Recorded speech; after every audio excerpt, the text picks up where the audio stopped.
Okay, ating awitin yung ating song, Kay Buti Mo.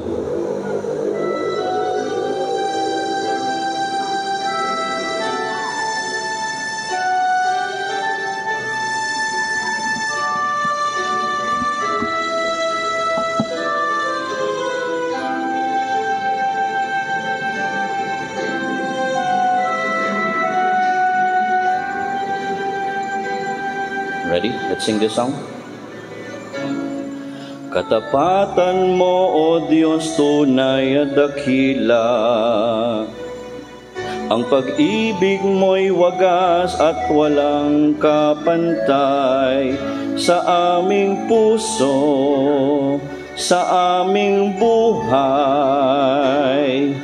Papurit pagsambay iaalay. Bukas, noon, ngayon, magpakailanman, luwalhatiin ka. Amen. That's what we want, to worship Him. Katapatan mo. Katapatan mo, O Diyos, tunay at dakila. Ang pag-ibig mo'y wagas at walang kapantay sa aming puso, sa aming buhay. Papurit pagsambay iaalay. Bukas, noon, ngayon, magpakailanman, luwalhatiin ka. Yes, Panginoon, kay buti mo. Panginoon, kay buti mo sa akin. Ikaw lamang, ikaw lamang ang tangi kong sasambahin.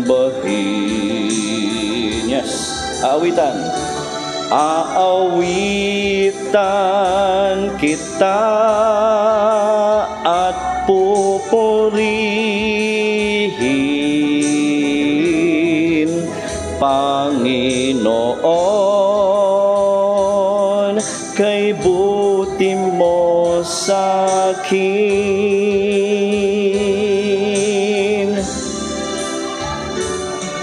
Panginoon, kay buti mo sa akin.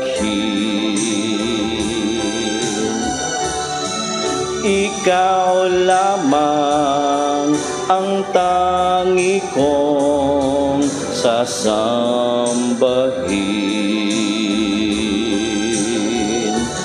Aawitan kita at pupurihin,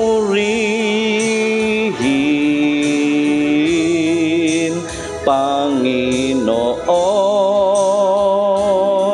kay buti mo sa akin. Aawitan. Aawitan kita at pupurihin,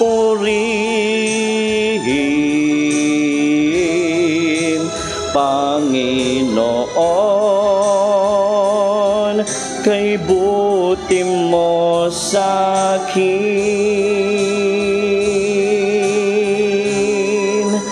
Panginoon,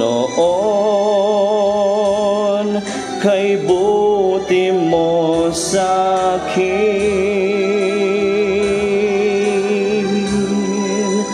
Panginoon, kay buti mo sa akin.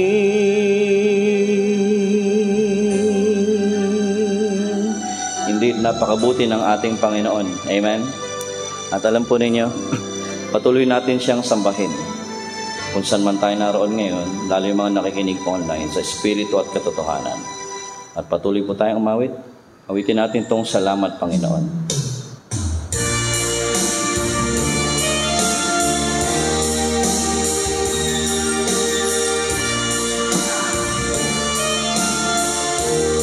Ready?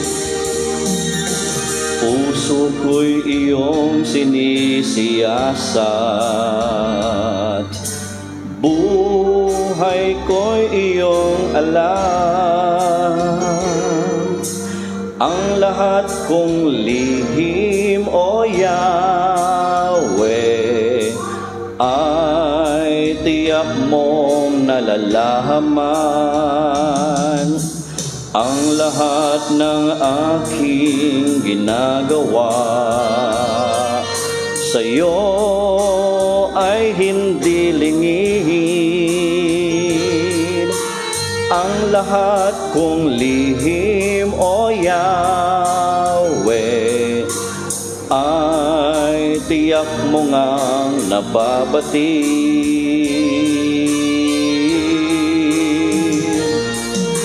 Salamat, Panginoon, kilala mo ako. Ang lahat ng bagay ay dilingid sa'yo. Salamat, Panginoon, tinutuwid mo ako. Ikaw lang ang may alam ng aking patutunguhan. Salamat sa'yo, Panginoon. Yes, Lord, pinasasalamatan ka namin dahil kahit na kilalang kilala nyo kami, nandun pa rin ang inyong pagmamahal at kabutihan sa amin. Ang lahat ng aking ginagawa sa'yo ay hindi lingid. Ang lahat kong lihim, O Yahweh, ay tiyak mo ngang nababati.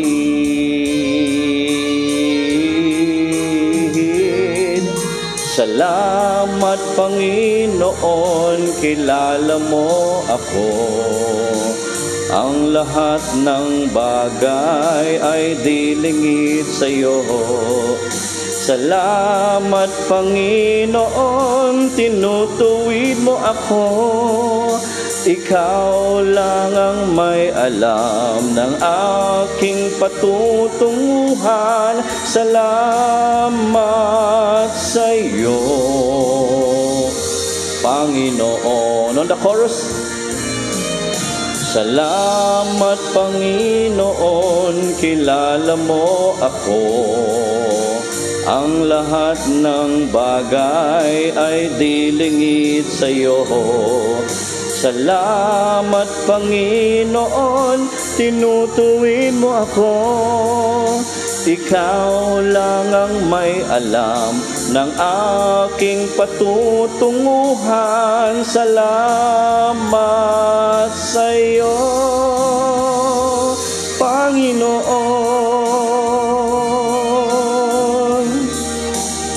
Yes, Lord. Pinasasalamatan namin kay Lord. At sa umagang ito, sa aming pagpapatuloy ng pagsamba sa inyo, Ama, ang aming dalangin ay nawa ang bawat isa sa amin, Panginoon, ay maging karapat-dapat. Humingi kami ng tawad, Ama, sa mga bagay na hindi nakalulugod sa inyong banal na harapan na aming sinalita. Marahil ito'y aming inisip, binalak, ginawa, o nasambit marahil inugali, Panginoon.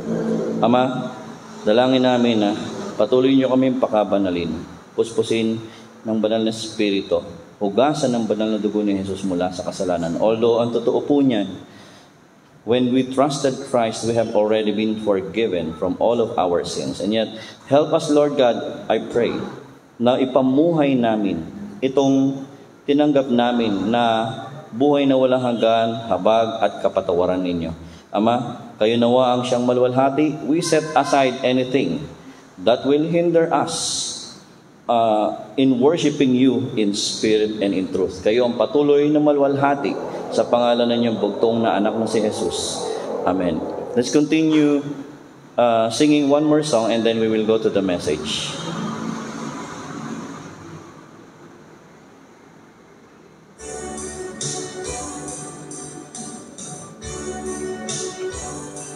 Kabanal-banal ang Diyos, walang katulad mo, lahat ng tuhod sa iyo ay luluhod.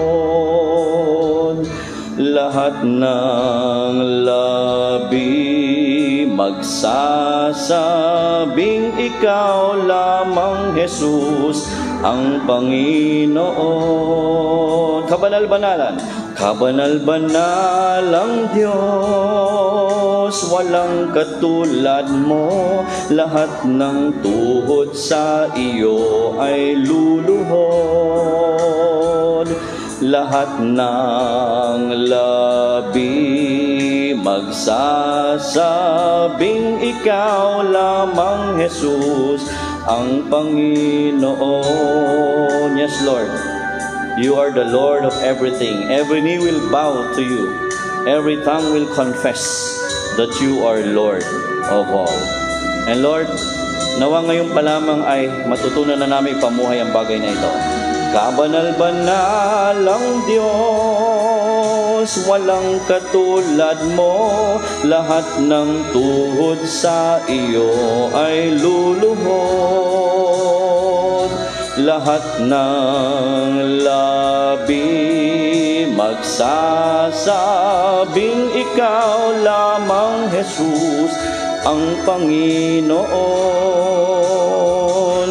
Kabanal-banal ang Diyos, walang katulad mo, lahat ng tuhod sa iyo ay luluhod. Lahat ng labi magsasabing ikaw lamang Jesus ang Panginoon. Kabanal-banal ang Diyos, walang katulad mo, lahat ng tuhod sa iyo ay luluhod.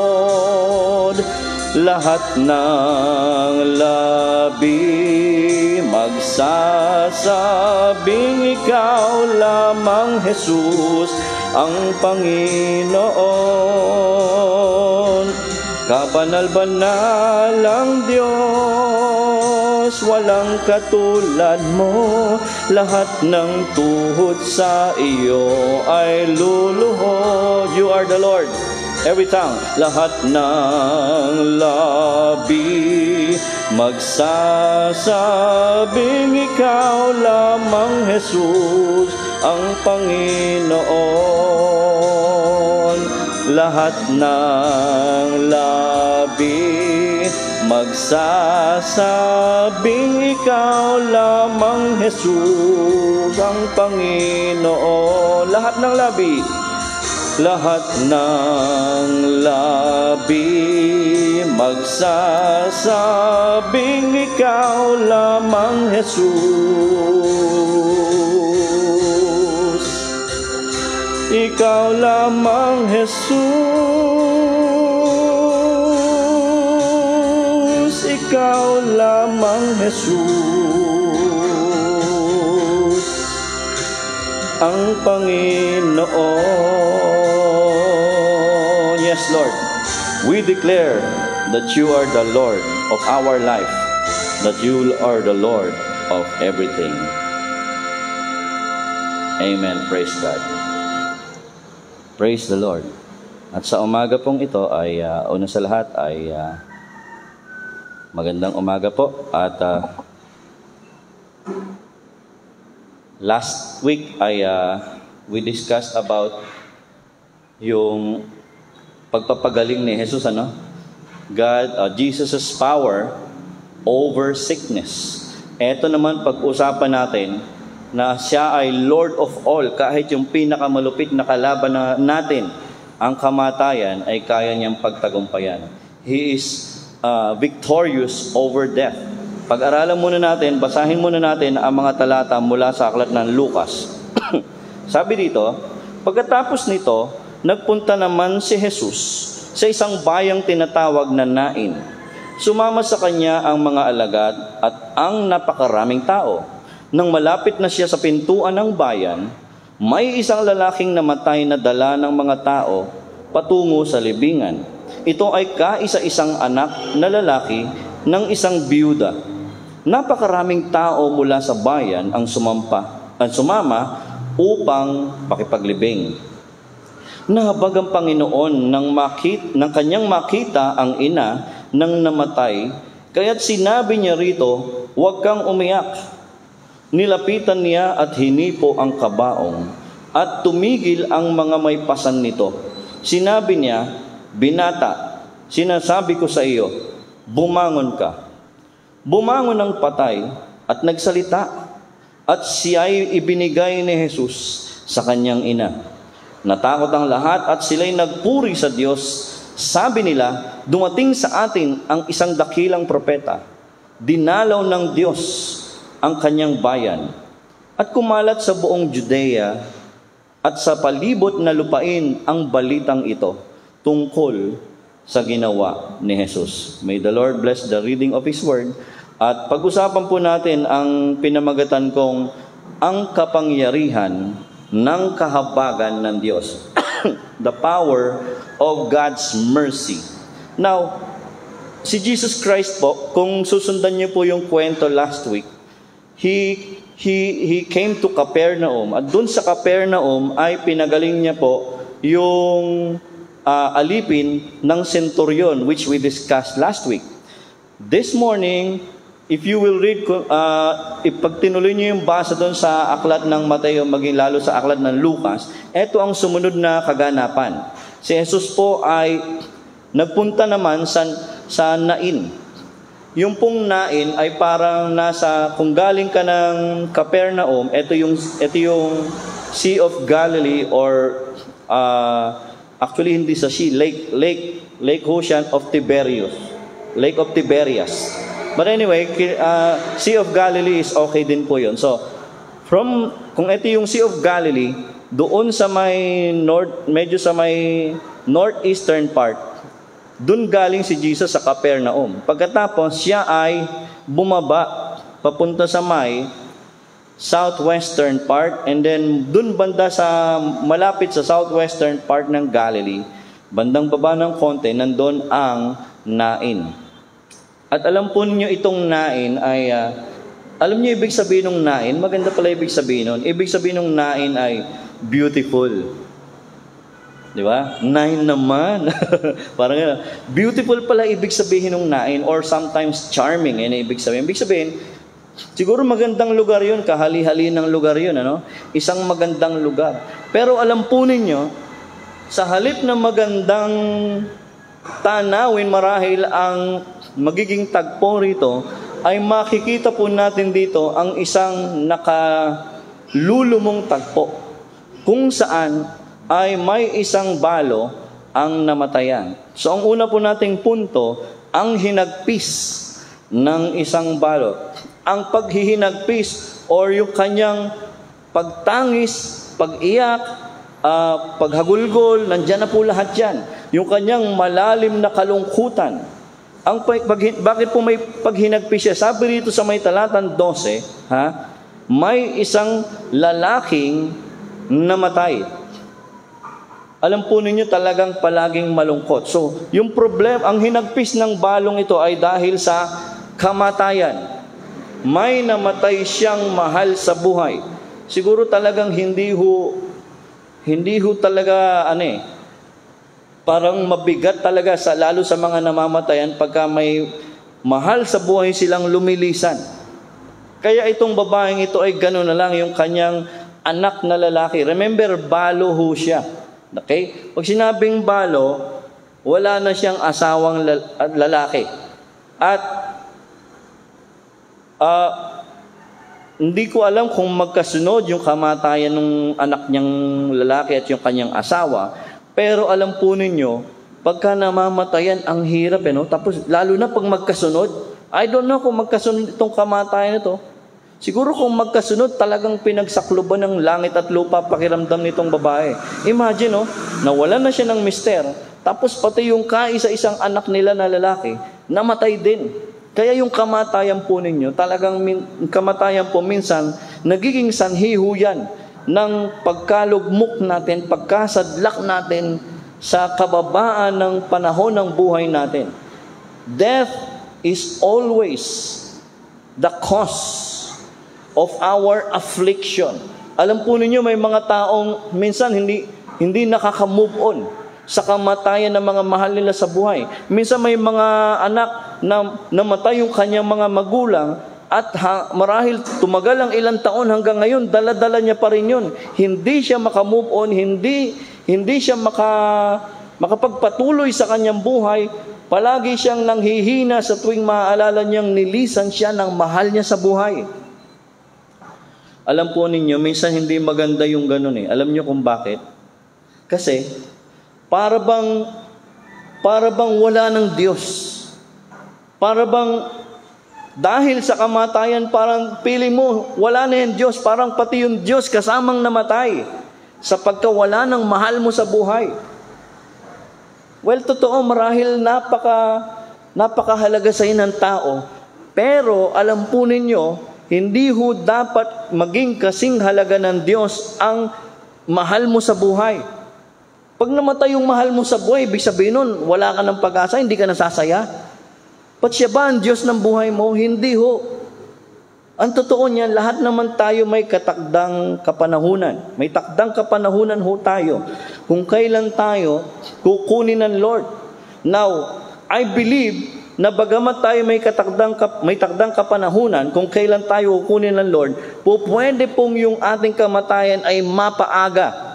Kung tayo'y mabubuhay ng willful disobedience kay God, o talagang ikaw mismo sinisira mo ang buhay mo. Bagamat si God may plano sa buhay mo, may gusto siyang ipagawa sa iyo, meron siyang gustong tahakin mo, pero pag ikaw ay patuloy na nabubuhay sa kagustuhan mo, sa mga bagay na hindi nakalulugod kay God, o minsan, yung buhay mo pang mali, ang nagiging sanhi para ang ibang tao ay maapektuhan, hindi malabong kunin ka na lang ng Lord.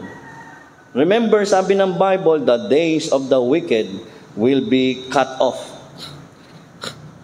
Even in the book of Corinthians, 1 Corinthians 11, sabing ganun ni Apostol Pablo, yung mga hindi gumagalang sa mga banal na mga bagay katulad ng Lord's Supper, pagka nawalan ka ng paggalang diyan, parang binababoy mo na lang, hindi mo nirerespeto. You know what happens to the church? Sabing ganun ni Paul, kaya hindi ka taka-taka. Ang ilan sa inyo ay may karamdaman, ang ilan sa inyo ay mahina, at ang ilan ay nawala na. Totoo, meron hong tinatawag na parusa si God. Sa mga kahit believer ka, pag ikaw hindi nabubuhay na maayos, patuloy kang sumusuway, patuloy mong ini-ignore ang tinig ng Diyos sa iyo, one day, huli na ang lahat. Lalo yung mga kabataan. Minsan may mga kabataan na niyayabang Sabi nila, ay, bata pa naman ako. Tingnan niyo sabi ng Bible,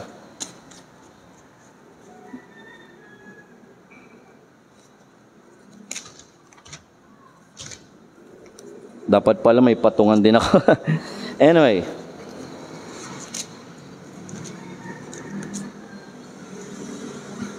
Mga kabataan, makinig kayo Ang paanyaya ng Diyos sa karunungan.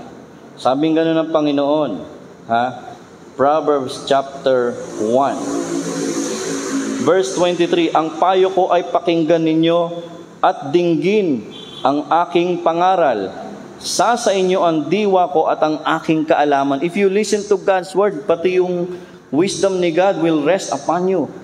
Patuloy nga itong mga panawagan ko sa inyo. Ngunit hindi ninyo pansin pati mga saway ko. 25. Winalang bahala nyo ang aking mga payo. Ayaw ninyong bigyang pansin. Paalala ko sa inyo. Verse 26. Dahil dito, kayo'y aking tatawanan kapag kayo'y napahamak, nasadlak sa kaguluhan, kapag kayo ay hinampas ng bagyo nitong buhay, dinatnan ng kahirapan, ipo-ipo ang larawan, at kung datnan kayo ng hapis at matinding dalamhati, sa araw na iyon ay di ko papakinggan ang inyong panawagan.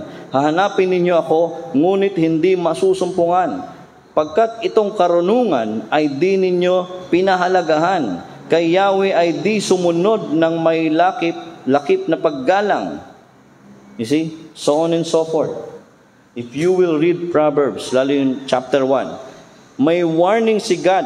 Pero pag patuloy kang tumatalikod, patuloy mong ini-ignore yung tinig ng Diyos, time will come. Pag ikaw ay pinalo ng Diyos, tatawanan ka lang ng Diyos. See? Si God totoo mahabagin, pero may hangganan yon. Huwag niyong abusuhin ang kabutihan ng Diyos. Kaya dapat nga hanggat bata ka pa lang, lalo hanggat may panahon pa, paglingkuran mo na ang Diyos. Dahil pag dumating yung kamatayan, huli na ang lahat. Now, we don't know kung anong nangyari, ba't namatay itong batang ito marahil sa karamdaman. We are not sure. But one thing is sure, mabigat ang pagdating ng kamatayan sa buhay nila, lalo sa kanyang nanay. Next na makikita natin dito ay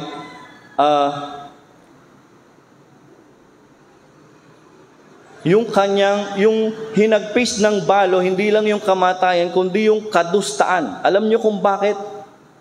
Imagine, pag ikaw balo, nung panahon na yan, pag ikaw ay naging balo, sabihin babae ka, tapos nabiyuda ka, ang hirap mabuhay. Bakit? Kasi ang mga tao noon hindi sanay na pinagtatrabaho ang mga babae. Ang talagang kumikita noon ay mga lalaki. Kaya nung namatay yung asawa niyang lalaki, so medyo tagilid na siya. Marahil itong anak niya na binata na to ay inaasahan niya, natutulungan siya. Pero sa kasamaang palad, kinuha rin. Namatay din. Ang bigat. Di ba? Alam niyo ang isa sa rason kaya mabigat, ang mahirap maging balo noong panahon na yon, alam niyo, yung tinatawag na economic reason. Napakahirap ho. Kasi talagang hindi sanay ang society.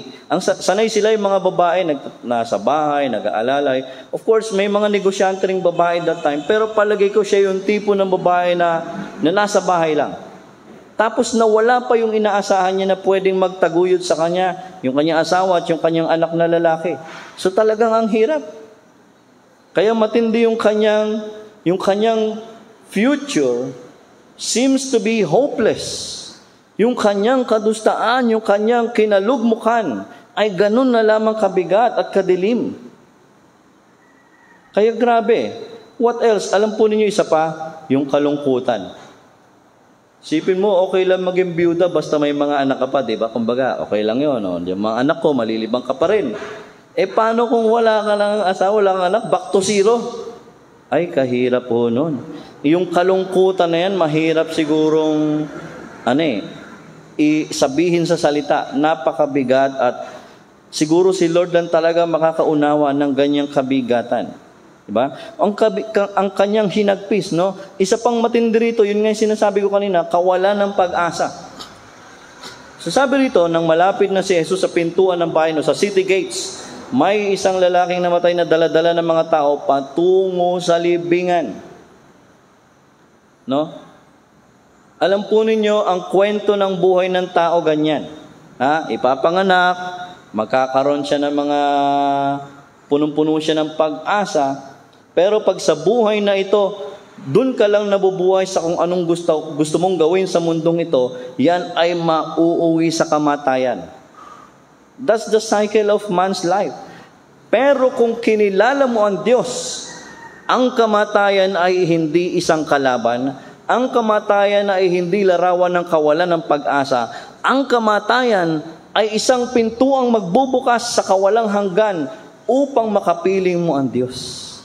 Kaya iba pag ang tao may Diyos. Sabi nga if you do not have God in your heart, in your life, you are not living, you are just existing. But the moment you invite Christ into your life, that's when life begins. Bakit? Yung life na yan that you received in Christ is not only for the life here on earth, but it is for eternity. Kaya just imagine, pag ang tao nabubuhay na walang Diyos, talagang kamatayan ng hantungan walang pag-asa. Buti na lang ang Diyos mahabagin. Mabait ang Diyos, hindi tayo pinabayaan. Kaya sa ikalawang punto natin, ang habag ni Kristo. Una ang hinagpis ng balo, ikalawa ang habag ni Kristo. Sabi sa talatang 13, nahabag ang Panginoon ng kanyang makita. Nakikita ng Diyos ang ating kalagayan. At si Jesus dito, nakita ni Jesus ang kanyang kinasadlakan. Alam po ninyo, wala tayong pinagdadaanan sa buhay natin na hindi nakikita ng mata ng Diyos. Lahat ng iyong pinagdadaanan, lahat ng iyong pinakamalalim na buntong hininga, alam ng Diyos ang solusyon at siya lamang ang pwedeng makatugon nito.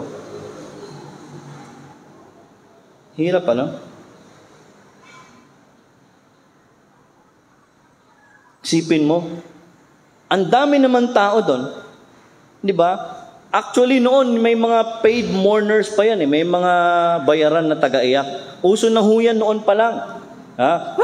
Nakikiiyak lang ganun, para talaga yung mga tao mag-iyakan, di ba? Pero, ang nakita ni Jesus, hindi yung pagtangis ng ilang mga tao. Kasi yung ibang pagtangis, iba-ibang klase yung pagtangis ng mga tao sa paligid. May mga taong tumatangis dahil naawa sa'yo o dahil sa mga alaala nitong lumisan. Pero itong pagtangis ng ina ay pagtangis ng kawalan, ng pagkawala ng pinakamahalaga para sa kanya. Para siyang nawalan ng buhay. Yung nagbigay kulay sa buhay niya nung kanyang iniluwal ang bata, ngayon ay kukuhanin ng may kapal at hindi niya na alam, hindi niya mawari kung ano nang susunod niyang gagawin. Alam po ninyo, God's eyes is full of compassion. God's eye is full of compassion. Nakita ni Jesus. Wala ho tayong pwedeng maitago. Maaari yung kalungkutan mo, pwede mong itago sa kaibigan mo, pwede mong ikubli sa iyong mga mahal sa buhay, kahit sa asawa mo pa, kahit sa magulang mo, but nothing can be hidden from God's compassionate eyes. Nakita ni Jesus ang kanyang kinasadlakan.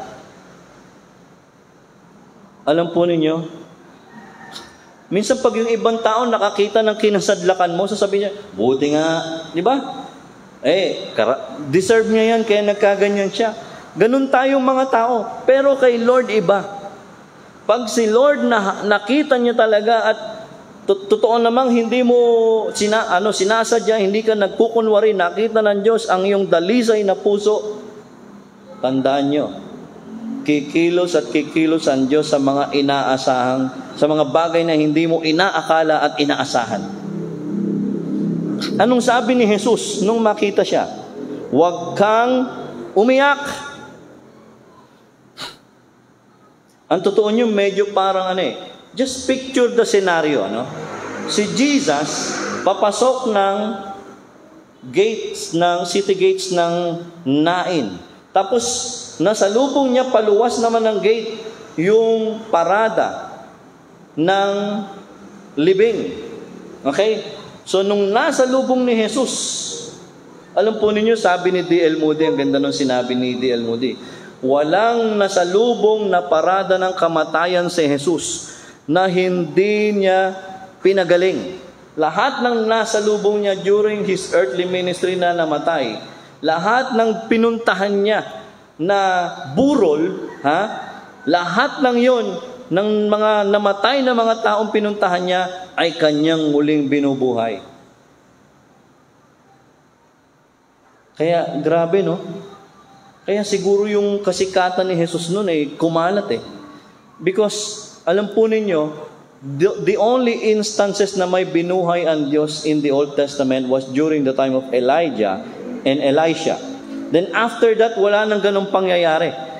Tapos nung panahon ni Jesus, 3 ang kanyang niresurrect. 3. Ito probably ang pinakauna, itong pinakauna, sumunod yung daughter ni Jairus, tapos sumunod yung si Lazarus. The three different cases na kung saan binuhay ni Jesus ang mga patay. And every time Jesus great crashes a funeral, He makes it sure that the dead is revived and resurrected. Huwag kang umiyak, sabi ni Jesus. Alam po ninyo, it's a great comfort na pag si Lord nandyan, hindi niya hahayaan ikay maghinagpis. In the presence of Jesus, He will not allow you to remain the same in tears, kundi kanyang papahirin ang iyong mga luha. Siya'y isang kaibigan na pwede mong pagpahingalayan ng iyong pagod, na bibigatan, at bagsak na kaluluwa. Sabi ni Jesus, huwag kang umiyak. Dahil hindi nais ng Diyos na tayo ay lugmok. Posible naman yun, nilikha ka ng Diyos para ibagsak ka. Pero minsan kaya tayo bumabagsak. Alam niyo kung bakit? Minsan, baka kagagawan na rin natin. Baka may mga hindi tayo maayos na dealing sa buhay natin. Baka marahil kaya nalugi negosyo mo kasi hindi ka naman nagtatapat sa Diyos sa responsibilidad niyo. Baka marahil kaya hindi nagsasucceed ang business mo kasi may pandaraya kang ginagawa. O baka marahil kaya hindi ginagrant ni God yung prayer mo kasi puro pansarili ang iniisip mo. Diba? Hindi ka rin, kasi alam niyo kung bakit? Kung makasarili ang hangarin mo sa isang bagay, hindi ka rin magiging masaya. Pero yung mga taong sincere at totoo ang motibo, yan, ayaw ni God na nanatiling bagsak at lugmok. Ang totoo niyan, kung sa tingin mo blessed ka pero wala pa si Christ sa'yo, mas magiging maligaya ka sa buhay kung magiging Panginoon mo si Kristo. Ang habag ni Kristo extends and cannot be limited by death. Diba? Dito, feeling nila talagang, Lord, siguro ganyan ka talaga. Sige, kunin mo na, Lord. Diba? Walang magagawa. And yet, tingnan ninyo. Yeah? Pag dumating yung karamdaman, minsan yung mga tao parang hopeless na agad. I remember, sabi ko sa isang kausap ko, alam mo ba itong taong ito, na nagse-celebrate ng anniversary nila doon sa Facebook, sabi ko sa kanya, college student pa ako noon, na diagnose siya ng brain cancer. Nanalangin ng church, hindi siya nawala ng pag-asa, nagtiwala sa Panginoon. You know what happened? Hanggang ngayong buhay. And that was more than 20 years ago. Imagine, minsan kasi may mga tao, pag dinapuan ng karamdaman, bagsak na bagsak, parang walang Diyos, feeling niya katapusan na ng buhay niya dahil hirap na hirap siya. Minsan doon tinitingnan ni Lord kung talagang may Diyos ka. Minsan doon tinitest ni Lord kung gaano ka magtitiwala sa Kanya. May mga tao naman, bagsak na agad pag wala ng pera. Di ba? Minsan mga tao, yung kasiyahan nila, periodical. Alam niyo kung bakit? Tuwing masaya lang sila minsan, tuwing kinsenas, katapusan. Pag doon lang masaya. Pag akinse, pero minsan nga, that same day nawawala na rin kasiyahan niya. Bakit? Dumaan lang sa kamay yung pera eh. Diba? At 30 na naman, masaya na naman siya. Tapos malungkot na naman. Kinabukasan. Diba? Pero alam po ninyo, minsan kaya hindi tayo nakakakalis sa ganung circle of life, cycle. Kasi, sabi ni Lord, grabe naman tong tao na to. Hindi pa siya nakakahalata na pag may pera siya, masaya. Tapos pagka nawala yung pera, malungkot na naman siya. Pag may pera, masaya naman siya. Pagka wala ng pera, malungkot siya. Hindi pa ba siya nakakahalata na hindi ka pwedeng maging masaya ng mga bagay sa mundo dahil nawawala lahat ng ito? I don't know, but yung mga tao hindi pa nakakahalata. Na akala nila magiging masaya pag sila'y matagumpay sa kanilang career. That's good. You do it. But that's not the ultimate end. The ultimate end is to glorify God and enjoy Him. And as we glorify God, we experience true joy. outside of glorifying God, outside of giving God the glory and honor, there can be no true happiness and joy. Now, makita rin natin dito, nilapitan ni Jesus at hinipo ang kabaong. Alam po ninyo, masasabi ko ang pagkilos ng Diyos ay hindi inaasahan dito. Alam niyo kung bakit? Alam po ninyo sa Israel, ganito po yan eh. Pagka ikaw ay humawak sa mga bagay na connected sa patay, you will be declared unclean. For 7 days, you have to quarantine yourself and you have to wash yourself on the 3rd and on the 7th day. Ngayon, pag pumalya ka sa paghuhugas mo ng sarili mo, mag-e-extend pa yan. Mahigpit po ang Biblia, yung Israel, sa ganyang kanilang panuntunan. Pero dito, ang ginawa ni Jesus ay hinipo niya pa yung kabaong. Actually, ang kabaong sa Israel, huwag niyo isipin na katulad ng kabaong natin ngayon.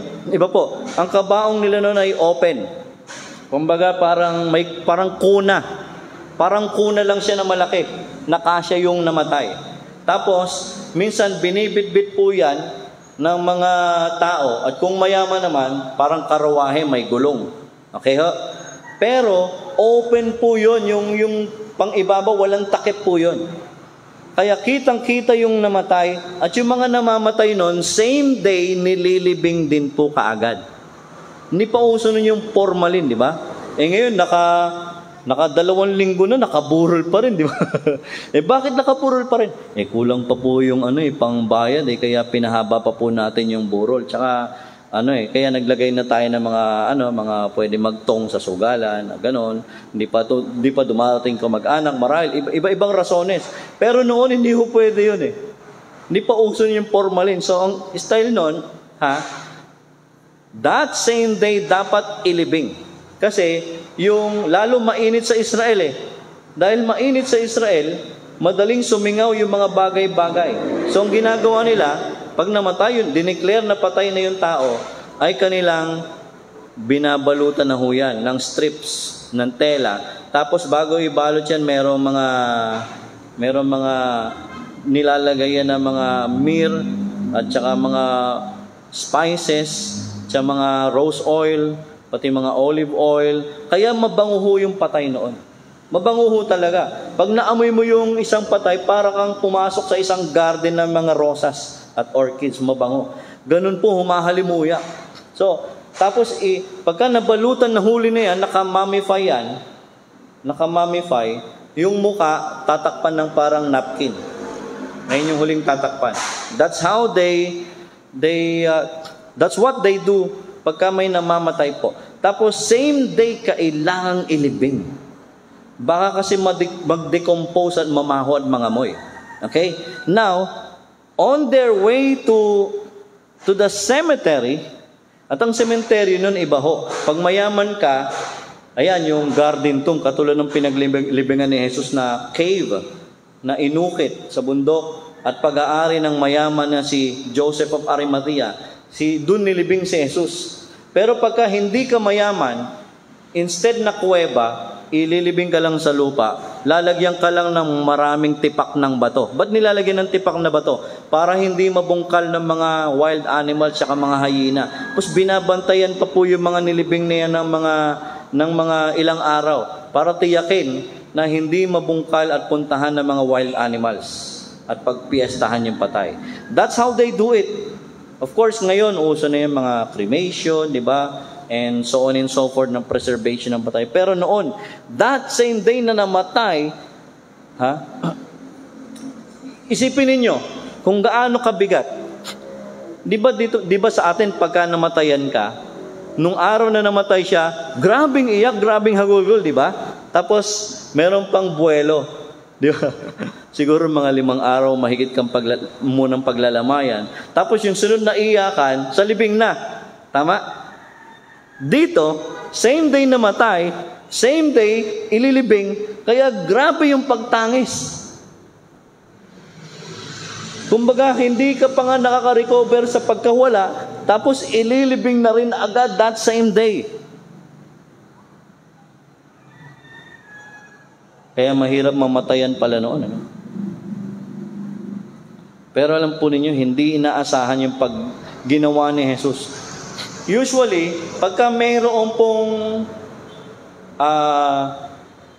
parang parada or prosesyon ng namatayan noon, yung mga tao pag may ginagawa sila, tumitigil sila, tapos nananahimik bilang pagrespeto, paggalang. Naalala ko noon, nung bata ako, sabi ko noon, pag may dumaan na karo ng patay, ang ginagawa ng mga tao, nag-aagis ng piso, uy, piso. Sabi, uy, huwag mo kukunin yan. Sa candy, di ba? I don't know, yung mga pamahiin nila, no? Pero ganun ang ginagawa nila. Supposed to be, pag may nasasalubong kang ganyan ng mga libing, dapat mananahimik ka na lang, magbibigay galang ka doon sa may respeto. Kung maaari, tumangis ka din kung kinakailangan. Pero ibang ginawa ni Jesus, hinarang niya yung libing. Hinarang niya yung libing. Tapos nilapitan niya at hinawakan pa yung kabaong. Na ang ibig sabihin nun, he is willing to be declared unclean by the religious people that time. It was counter-culture, counter-religion nila, yung ginawa ni Jesus. Talagang hindi inasahan. Hinawakan pa ni Jesus yung kabaong, At pagkatapos sabi gano'n, binata, sinasabi ko sa iyo, bumangon ka. So gano'n ang ginawa nga. Yung kapangyarihan ng tinig ni Jesus, parang yung creator of the universe. Of course, nothing was created, sabi ng Bible, nothing that was made without Him. Because Jesus is the co-creator of the Father and the Spirit in the creation of the world. Kaya pag si Jesus nagsalita, katulad nung kanyang command kay Lazarus, rise up! Ganon din ang ginawa niya, binata, sinasabi ko sa iyo, bumangon ka! Sipin nyo, inutusan ng patay. At bumangon ang patay. Anong sabi? Verse 14, bumangon ang patay at nagsalita. Normal. Sipin nyo, mainit ang panahon. Diba? Ikaw kaya nasa mainit na panahon, tapos hindi ka uminom ng buong araw. Siguro hindi ka na makapagsalita. Diba? Pero ito nagsalita at narinig nila yung tinig ng bata. At alam nyo, isa pang ginawa ni Jesus, binigay niya yung bata sa nanay. Parang sinasabi ng Diyos, huwag kang tumangis. Ibibigay kong muli yung bata sa iyo. At siguro talagang grabe yung comfort na tinanggap ng ina na hindi na siya nakapagsalita at talagang yung paghagulgol niya na, hindi na paghagulgol ng kalungkutan. Ito na yung paghagulgol ng kasiyahan na tinamasa niya dahil sa kabutihan ng Diyos. So ang hinagpis ng balo, ang habag ni Kristo, at ikatlo, ang kapurihan ng Diyos. Ang kapurihan ng Diyos. Verse 16, natakot ang lahat at sila'y nagpuri. You see? Nagpuri ang mga tao. Bakit? Pagpupuri sa pagpapagaling. Nagpuri ang lahat ng tao. Grabe. Ngayon na lang muli nangyari ito. The last time it happened was during the time of Elijah and Elisha. Now, dumating na naman muli. Kaya napasabi silang, dumating sa atin ang isang dakilang propeta. Kasi may mga propeta na pero hindi nag-perform ng ganyan. Only during the time of Elijah and Elisha, dinalaw ng Diyos ang kanyang bayan. Kahit sino naman talaga, pupurihin ng Diyos. Grabe. And then, dinalaw ng Diyos ang kanyang bayan. Pagpupuri sa paglingap ng Diyos. Diba? Minsan parang ganun, feeling natin yung buhay natin o yung tahanan natin, parang pagka tinignan mo, parang larawan ng walang Diyos. Yung buhay mo, parang feeling mo, parang nag-iisa ka, parang kabi-kabila ang problema mo. And you were longing, Lord, kailan ka muling dadalaw? Kailan ko muling makikita ang pagkilos mo sa buhay ko? Kailan ko mararanasan ang mga biyaya ninyong ipinangako sa mga nagtatapat sa inyo. And sometimes, we keep on praying for that. We keep on asking. We keep on doing what is right. And yet, feeling natin parang tumatawag lang tayo sa kisame. At parang hindi naririnig ng Diyos ang tinig natin. Alam mo kaibigan, magpatuloy ka lang. Hindi ho dependent ang katotohanan sa sitwasyon mo ngayon. Okay? Hindi ho yan dependent. Just keep on trusting God. Keep on praying. Keep on asking God. Keep on pleading. Keep on interceding for people because may sariling schedule si God. Alam mo, pag dumating yung schedule ni God para tugunin ang panalangin mo, katulad nitong babae, siguro hindi na siya nagpe-pray. Nobody was praying and asking for God to return the boy. And yet, because God is so merciful, God revived the child. Binalik ng Diyos yung kanyang anak. Not because she was praying, maybe she was already accepting everything out of hopelessness. But because God is merciful. Iba puro comfort lang ng comfort, pero si God iba. Bibigay ko uli sa'yo. Iba si God pagka kumilos. Marahil, katulad nitong babae nito, hindi naman sinabi nagpe-pray siya. Baka nga sinisisi niya pa si God sa nangyayari sa buhay niya. Lord, ano ba yan? Kinuha mo na yung asawa ko. Ngayon naman, anak ko. Saan na ako pupulutin ito? But because God is merciful, nag-perform siya ng bagay na hindi inaasahan ng mga tao. Kaya grabe yung pagpupuri nung nanay, pati nung marahil nung kamag-anak, pati nung mga tao. At alam po ninyo, sabi nila, dumating sa atin ang isang dakilang propeta, dinalaw ng Diyos ang kanyang bayan.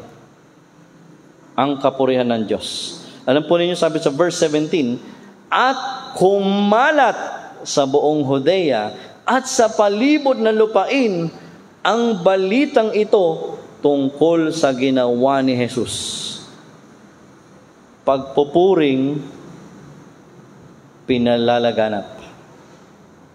Tayo ba pag may ginagawa si God sa buhay natin, pinagsisigawan ba natin sa mga tao? Sinasabi ba natin, mabuti ang Diyos, dininig niya yung prayer ko. Mabuti ang Diyos, yung hinihingi ko, pinagkaloob niya. O minsan nahihiya tayo. Kung pinlis ka na nga ni God, nahihiya ka pa rin. Di ba? Pero ito, pinalaganap nila yung kapurihan ng Diyos. Hindi nila ikinahiya. There are times pa nga, sasabihin ni Jesus sa mga pinapagaling niya, sa atin lang to, huwag mo nang ipagkalat sa iba. Pero because sobrang hindi niya makontain yung joy, naisiwalat niya rin sa iba. Di ba? Katulad nito. Mamaya, ang dami na palang ina-answer si God sa prayer mo. Ikaw, tahimik ka lang, sinasarili mo. Ayokong ipaalam na binlis ako ng Lord. Baka mamaya, lapitan ako ng mga tao, manghingi. Di ba? I don't know kung ano yung hinihingi ni God na pinagkaloob sa'yo. Pero pagpupuri sa Panginoon, hindi dapat natin yan sinasarili. Dapat to'y inihahayag sa mga tao para lalo nilang makita na may Diyos, para lalo nilang makita na totoo ang Diyos sa buhay mo. At pwede maging opportunity yon upang ibahagi ang Diyos sa mga naliligaw at nasisinsay at sa mga nawawala ng pag-asa. Kaibigan, sa kwentong ito, napaka-imposibleng mabuhay ng bata He was declared dead. He was about to be buried. But because God is merciful, even death cannot stop what God plans to do. How much more kung mahal mo ang Diyos, at sinusunod mo ang kanyang salita. Sabi ni Jesus, mamahalin ka rin niya. At pag minahal ka ng Diyos, walang imposible po kung ito'y kalakip ng pananampalataya. Ang kapangyarihan ng kahabagan ng Diyos. Naway, Patuloy natin pagtiwalaan ng Diyos. Ano man yung impossibility na kinakaharap mo ngayon, karamdaman, kawalan ng trabaho, kawalan ng funds, o marahil ay matinding kalungkutan, o marahil may mga nawala ka ng mga mahal sa buhay, o marahil hindi mo alam kung paano ka mag-uumpisa, come to the Lord Jesus and receive His mercy, receive His grace. Kung hindi mo tiyak kung saan pupunta ang kaluluwa mo, lumapit ka sa Panginoon, humingi ng tawad at tanggapin si Jesus sa iyong puso. Siya, manalig ka sa Kanya. Sabi ng Biblia, whoever believes in Him will be saved. Kung manalig ka kay Jesus, ililigtas ka niya. Ama, salamat po sa umagang ito. Salamat sa kwento na kung saan ay pinakita niyo po na mas makapangyarihan ang kahabagan ninyo kaysa sa anumang impossibilities na kinakaharap namin. Tulungan niyo rin kami na kung kami man ay dumanas ng kabutihan ninyo, ay ibahagi sa iba ang inyong kadakilaan. At Ama, dalangin ko po na nawa patuloy kayong kumilos. Help us to have this in our hearts and mind, that with God, nothing is impossible. Thank you, Father. We praise you, we honor you for your goodness, for your mercy, for your great love for us. In Jesus' name I pray. Amen.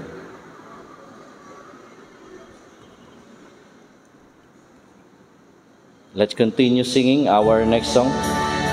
Let's sing Ang Tanging Alay Ko. It's the best that we can do in response to God's goodness. Salamat sa iyo, aking Panginoong Jesus. Ako'y inibig mo at inangking lubos. Ang tanging alay ko sa'yo, aking Ama, ay buong buhay ko, puso at kaluluwa. Hindi makaya ng makapagkaloob, mamahaling hiyas ni gintong nilukob. Ang aking dalangin, O Diyos, ay tanggapin. Ang tanging alay ko, nawa ay gamitin.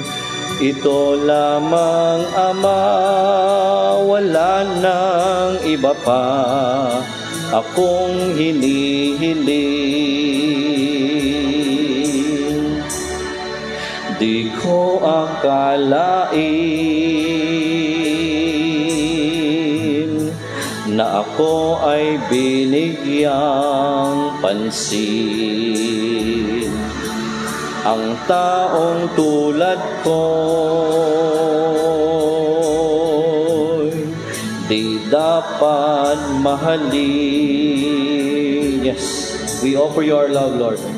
Ang tanging alay ko sa'yo, aking Ama, ay buong buhay ko, puso at kaluluwa.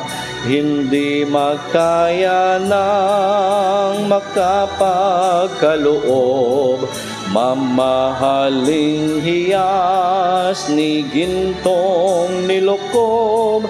Ang aking dalangin, O Diyos, ay tanggapin. Ang tanging alay ko, nawa ay gamitin. Ito lamang, Ama, wala nang iba pa akong hinihiling. Yes, aking hinihintay. Aking hinihintay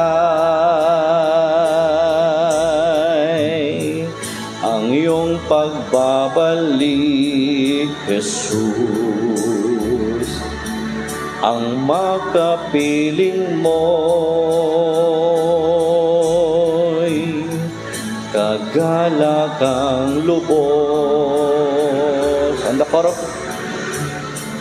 Ang tanging alay ko sa'yo, aking Ama, ay buong buhay ko, puso at kaluluwa.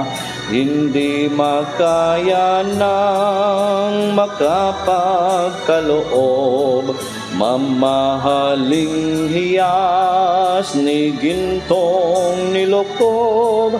Ang aking dalangin, O Diyos, ay tanggapin. Ang tanging alay ko, nawa ay gamitin. Ito lamang, Ama, wala nang iba pa akong hinihiling.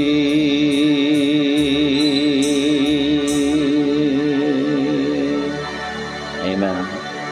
Indeed, Lord, kung meron man kaming prayer, ay yung pong maging katanggap-tanggap po sa inyo ang amin pong ginagawang pag-aalay. At Ama, salamat, Panginoon, for blessing us.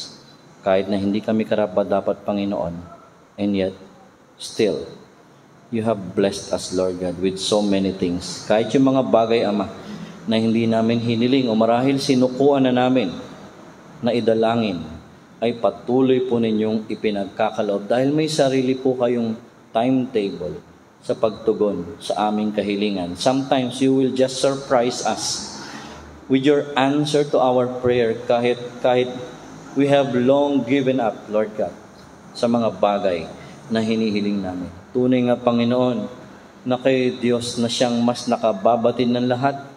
Kayo ang Diyos na mas nakauunawa ng aming pangangailangan. At kayo ang Diyos na mga pangyarihan na hindi kayang hadlangan ng anumang mga dead ends na sa tingin namin mga dead end or dilemma or marahil impossibility na kinakaharap po namin. The grace of our Lord Jesus Christ, the love of God our Father, and the companionship of the Holy Spirit be with you all. Amen and amen. Now unto Him who is able to keep you from falling and to make you stand in His presence, blameless and with great joy, to the only God our Savior, through Jesus Christ our Lord, be the glory and the majesty, dominion and authority, both now and ever. Amen. Marami pong salamat. Pagpalain po kayo ng Panginoon. Praise the Lord sa kanyang salita. God bless everyone.